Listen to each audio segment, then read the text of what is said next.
Hey everyone, I hope you're having a good week. We're almost at the halfway mark, so that's encouraging to me. I don't know about you guys, but it is to me. So this week I'm going to talk about safety issues.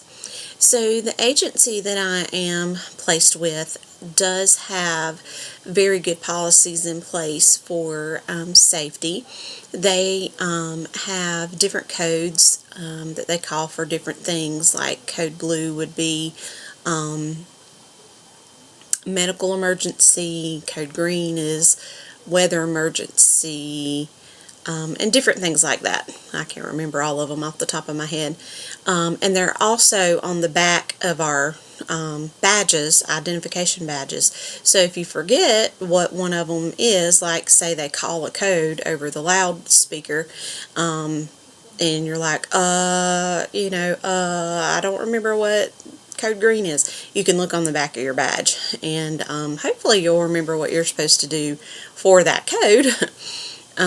Which, for code green, you go to a specific place and that type of thing.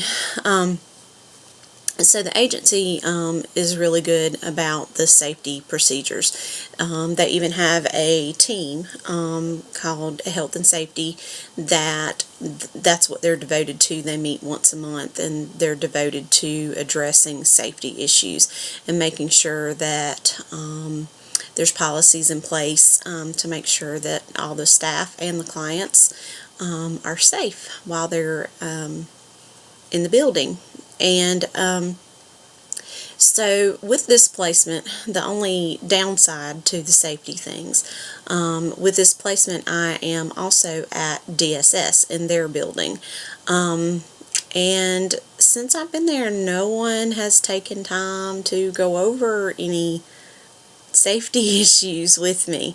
They do have posted on the back of every door a evacuation route for, like, not an evacuation route per se, but like if there's a tornado, like the safe places in the building, and it highlights all the exits and that type of thing too. So common sense would tell you which would be the quickest exit to leave if there was a fire or something like that.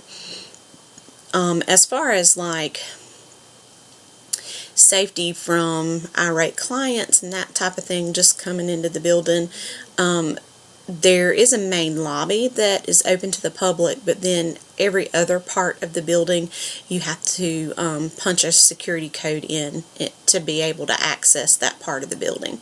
So I do feel safe in that respect. There's not just people wandering around the building randomly. At the agency building, that is more so, that's a little more common because there's a front entrance and a back entrance. One is handicap accessible and one isn't. The front entrance is handicap and the back entrance is not. Even though the back entrance is used as the main entrance, it's not handicap accessible, so they have to have both of them open.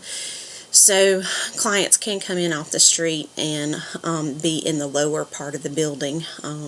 Now, they do keep all doors locked at all times, so like the doors to the stairwells are locked, so you can't, not everybody has access to the stairs to go up them. Now to come down them, of course, there's fire codes in place to make sure that you can get out without a key.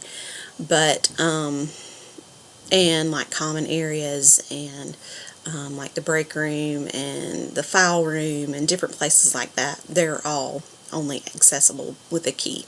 So and they also there again, as far as the agency is concerned, they do go over safety procedures with you and what to do if a dangerous client came in and was threatening to shoot people or whatever. So there are policies in place that they go over with you at the beginning of internship to make sure that you understand those. So overall, at both places, I feel fairly safe. I feel like I know what to do in an emergency and that type of thing. So I feel pretty good about those. So my question this week is, do you guys have any concerns about safety issues at where you're placed? And if so, how are you planning on addressing those? So I hope everyone has a good rest of the week, and we'll chat again next week.